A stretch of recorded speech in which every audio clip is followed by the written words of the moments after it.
Tanya stood before the small, weathered cottage. No, it wasn't a palace, but to her, it might as well have been. After years drifting between government offices since aging out of the orphanage system, this was the first place she could truly call her own. For nearly 3 years, she'd been passed from department to department, never offered a real home. Thankfully, the state hadn't entirely abandoned her. She'd been shuffled around, staying here for a few weeks, there for a month, until now.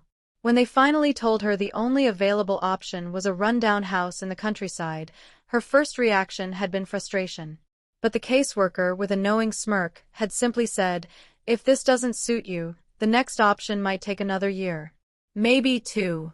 Faced with that, Tanya agreed. It wasn't terrible, she reasoned. People lived in the countryside all the time. Maybe it would even be easier out here. With a hopeful heart, she stepped through the creaky door and sneezed.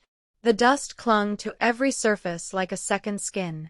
Still, the house came with a few old pieces of furniture. That was more than she expected. Rolling up her sleeves, Tanya got to work. She'd barely been cleaning for half an hour when a knock startled her. She hadn't expected anyone. Standing at the door was a woman around 45, warm eyes crinkling at the corners as she smiled. "Well, I was wondering who had moved into this old place," the woman said. Tanya smiled back. "They gave it to me. I'm an orphan." The woman's smile faded into a frown. "Here? But this place is barely livable. What is this world coming to?" She stepped inside uninvited, glancing around the dusty room. "I'm Rita Margarita Sagna. But everyone just calls me Aunt Rita." Tanya shrugged. "I didn't really have a choice. I'll clean it up. Fix what I can." Rita nodded firmly. "Good attitude. Tell you what, I'll gather my family. We'll help you get this place into shape." Tanya tried to protest. "No, really. I can manage. And I can't pay anyone." At the mention of money, Rita stopped her cold. "Listen here. No one's asking for money. We help because we want to. That's how things work in our village. If someone wants to charge you, they'll say so. But if help is offered freely, take it." Tanya hesitated, then nodded. "Good," Rita said, satisfied. "But you haven't told me your name yet." "Tanya." "Lovely. Well, I'll be back." And just like that, she was gone. Tanya stood blinking at the empty doorway, a bit dazed, but smiling. A strange lightness settled over her, something close to hope. Moments later, the door flew open again, this time without warning. "Meet my husband, Mikhail. He's strong as an ox and good with a hammer," Rita declared. "And this is Anna, our daughter. Tanya here's going to be your new neighbor." Tanya felt warmth rising in her chest. She instantly liked them. Rita was a force of nature, full of laughter and energy. Mikhail was quiet but dependable, a gentle giant who followed Rita's commands without hesitation. They felt like a family pulled from the pages of some beloved novel. That evening, while Rita and Tanya scrubbed the windows, Anna set the table. After surveying the progress, Rita nodded. "Still a lot to do, but it already feels like a home." Tanya beamed. The transformation was unbelievable. The dingy, dusty shack she'd walked into that morning now felt alive. Anna dashed back home, then returned with a bundle of embroidered towels and decorative napkins. Tanya's house suddenly looked cozy and warm. They all sat for dinner. Over plates of simple food, Rita chatted about the local woods and the wild berries and mushrooms that grew in abundance. Mikhail merely grunted approvingly between bites. "Don't worry, Tanya," Rita said with a grin. "We'll find you work, and a husband too." Tanya laughed. "I think I'm fine without the husband part." "Oh, come now. That's what life is, starting families, raising kids, supporting one another." Tanya waved her hand. That's a fairy tale. Most people leave. They walk away and don't look back. Rita sighed. Whatever happened in your past, I'm sorry. But don't think that's how the world works everywhere. Stay here a while. You'll see. And she did. Within a week, Tanya began to settle. She discovered that in the countryside, people said what they meant. They might be blunt, but they were honest and safe. No one was hiding secrets behind false smiles. She got a job as a nanny at the local kindergarten. The pay wasn't much, but she hardly spent anything, because the moment the villagers learned she had come from an orphanage, they practically adopted her. At first, Tanya tried to decline their kindness, but she soon learned that refusing made them upset. The people here gave from the heart and expected nothing in return. One afternoon, as she walked home from work, Grandpa Nick Kit waved her over. "Tanya, come in for a moment, would you?" She followed him to the gate, where his wife was waiting with 2 overflowing buckets of vegetables. "Our cucumbers and tomatoes are growing like crazy this year," Granny said. "Take these. And if you can't eat them now, pickle them for the winter. You'll thank me later." Tanya blinked in shock at the sheer quantity. "Don't worry," Granny chuckled. "Grandpa will help carry them." In just 2 months, Tanya had learned a lifetime's worth. She, Rita, and Anna had planted her whole vegetable garden together. Mikhail had prepped the soil with his tractor. Tanya learned to hoe, water, and harvest. She even started enjoying the taste of her own homegrown produce. She no longer woke up startled when Rita's outrageous rooster perched beneath her window and screamed at the break of dawn. On her next day off, Tanya decided it was time to preserve the vegetables. Granny had been right. Come winter, they'd be a treasure. That evening, Anna stopped by with a bundle. "Mom sent you some mushrooms," she said. Tanya raised her eyebrows. "Already? They're growing now." Anna laughed. "Of course. The forest starts right behind your garden. If you decide to go foraging, just don't wander too far. The woods are endless." At sunrise the next morning, Tanya grabbed an old basket she'd found in the attic and headed toward the forest. Her spirits soared. She'd never gone mushroom picking before, but she knew what signs to look for. The scenery took her breath away. Soft morning mist drifted between the trees, and golden sunlight peeked through the branches. Tanya nearly laughed with joy. For the first time, she silently thanked the bureaucrats who had saved money by sending her here. Despite barely sleeping the night before, delivery trucks had been honking through the village for hours. She felt no regret rising early. She spotted her first porcini right at the forest's edge. Within 2 hours, her basket was brimming with firm, earthy mushrooms. Still, Tanya didn't want to stop. She noticed a patch of old cranberry shrubs growing by a small bog beyond the trees. Gently, she placed her mushroom basket beneath a distinctive oak, camouflaged it with broad leaves, tied her scarf into a makeshift sack, and ventured toward the berries. Tanya wasn't sure how long she'd been in the woods, but her stomach growled, reminding her it was time to head home. Okay, I'm going," she murmured to herself. The sun was dipping low, painting long shadows across the forest floor. Had she really spent the entire day out here?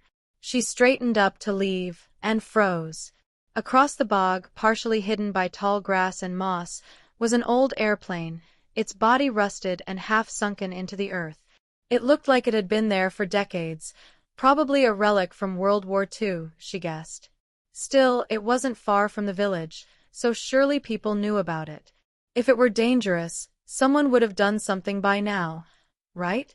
Curiosity got the better of her. Tanya approached slowly, circling the wreckage.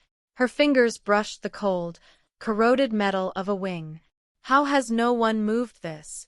She wondered. She climbed onto a nearby rock to get a better view of the interior.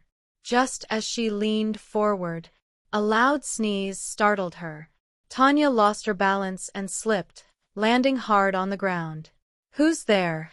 she called, heart racing. No answer. She almost turned and ran, until she replayed the sound in her head. The sneeze had been soft, high-pitched, like a child, or maybe a small animal. Steadying her breath, Tanya dusted herself off and climbed back up. She peeked inside and gasped. Two tearful, red-rimmed eyes stared back at her from the shadows. "Oh my God," she whispered. "You? Who are you? What are you doing in there?" A little girl, no older than 5 or 6, reached out a tiny hand. Tanya gently helped her out of the wreckage, checking her over. Aside from a few scrapes and a dirty face, the child seemed unharmed. "What happened to you?" Tanya asked softly. The girl sniffled, tried to speak, but no words came out. Tanya pulled a small water bottle from her pocket and handed it over. The girl drank quickly, then looked up. "I got mad at my daddy," she finally said, voice shaky. "I wanted to see the airplane, so I ran away. Then I fell in and couldn't get out. I was scared when it got dark." Tanya's chest tightened. "You were here all night?" The little girl nodded. "Yes. Then I fell asleep." Tanya crouched beside her, brushing dirt from the child's hair. She couldn't imagine how terrifying it must have been, alone in the dark, trapped in a metal shell. "Come on. I live nearby. Let's get you some food, and then we'll find your dad." "Okay, just don't let him be mad. I didn't mean to get lost." "I'll explain everything," Tanya promised. "He needs to understand what kind of father he really wants to be." She picked up her mushroom basket with one hand and held the girls with the other. The child walked close, never letting go.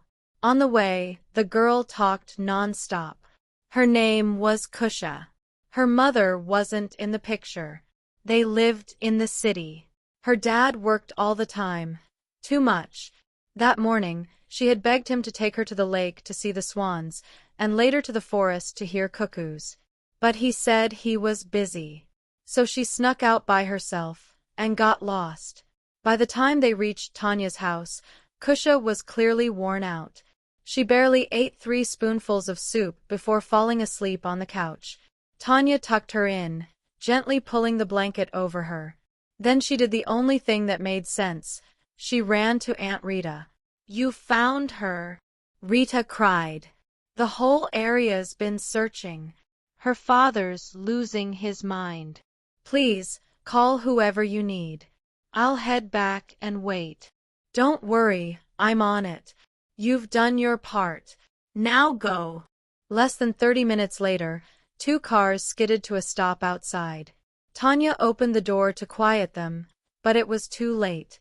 A man rushed inside, breathless and wild-eyed. "Kusha!" he shouted. "Baby girl!" The little one stirred and sat up. "Daddy!" she cried, flinging herself into his arms. "I'm sorry. I was scared. I won't do it again, I promise." He hugged her tightly, stroking her hair. "No, sweetheart. I'm the one who's sorry. We'll go see the swans. We'll listen to the cuckoos. I promise." Kusha turned to Tanya, eyes wide with hope.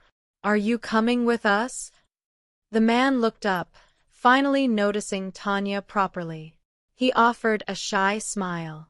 "If you'd like to," he said. His name was Igor, a tech-savvy game developer who worked remotely. He seemed awkward but kind. Tanya didn't know much about computers, so most of his job description went over her head. Still, she found him oddly charming. The following week, they all went to the lake together. Kusha ran ahead while Tanya and Igor strolled behind. Then Kusha turned and teased him. "Daddy, you're acting like a kid. Do you talk about boring tech stuff with all the ladies?" Igor turned bright red. "I'm sorry, Tanya," he mumbled. "I'm not very good at talking to women. I've forgotten how." Tanya chuckled. In that moment, her awkwardness vanished. The rest of the day they chatted easily, about swans' necks, the colors of sunsets, even whether aliens could fall in love. Later, Igor and Kusha walked her home. Their summer rental was just one village over. When it came time to say goodbye, they lingered. Kusha clung to Tanya's hand, and Igor's farewell handshake lasted a little too long. As the car drove away, Tanya turned toward her front door, only to find Rita waiting. "See?" Rita said with a knowing look. "Didn't I tell you this village would bring you everything, even a husband?" Tanya burst out laughing. "Oh, Aunt Rita, please. Igor's not my boyfriend. We're just friends, because of Kusha." She went inside, and Rita whispered after her, "You can try to run from happiness, darling, but when it finds you, it never lets go." 1 year later, Tanya and Igor returned, this time with a newborn in their arms. They asked Rita to be the baby's godmother. How could she refuse, especially when little Kusha clasped her hand and asked with the sweetest eyes,